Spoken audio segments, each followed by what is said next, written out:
قوڵبوونەوەی قەیرانی دارایی و دواکەوتنی موچە جارێکی تر شەقامی سلێمانی دەجوڵێنێت. بڕیارە سبەی مامۆستان و فەرمانبەران لە بەردەم پەروەردەی ڕۆژئاوادا هاواری ناڕەزایەتی بەرز بکەنەوە.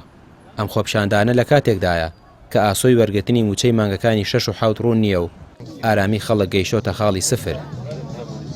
پشتیوان و پشتگیری هەموو هەوڵ و چالاکی و خۆپیشاندانێکین لە پێناو داوای ڕای مامۆستایان و هەموو چین و توێژەکانی ترا.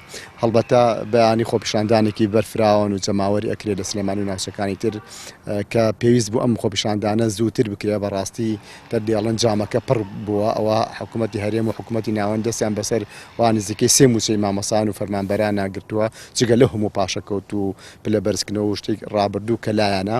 ئەوە 3 مانگشە دەستیان بەسەر موچەی خەڵک داگرتەوە بۆیە کە پێویستە لەمە زیاتر دوانەکەوێ و خەڵک و مامۆستایان بێنە دەنگ و شەقام ئاوادانکەنەوە. ناڕازیەکان پەنجەی تۆمەت بۆ حکوومەتی ماوە بەسەرچووی هەرێم درێژ دەکەن و بەکەم تەرخەمی دەزانن لە ڕێکەوتنی لەگەڵ بەغدا کە بۆتە هۆی بڕینی قوتی خەڵک. مامۆستایان جەخت دەکەنەوە کە ئەم جوڵەیە خۆڕسکە و ڕەتی دەکەنەوە هیچ لایەنێکی سیاسی خۆی بکات بە خاوەنی.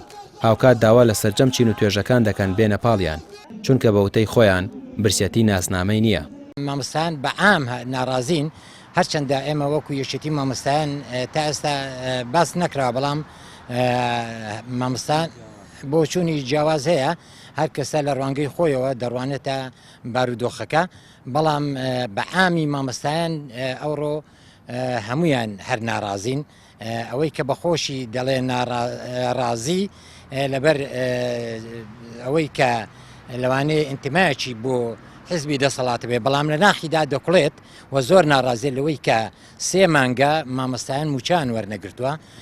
خۆپیشاندانەکەی سبەی تەنیا گربوونەوەیەکی سادە نییە، بەڵکو کۆکردنەوەی سەرجەم و ئازار و قەیرانانەیە کە کاریگەری لەسەر بازار و کاسبی و ژیانی ڕۆژانەی هەموو تاکێکی کۆمەلگا دروست کردووە. کۆمەڵی دادگەری کوردستانیش وەک هەمیشە پشگیری خۆی بۆ خۆپیشاندانەکە دەربڕیەوە و هۆشداری دەداتە دەسەڵات کە ڕێگری لە دەنگی ناڕەزایی شەقام نەکات. ڕامیار عوسمان، کەناڵی پەیام، سلێمانی.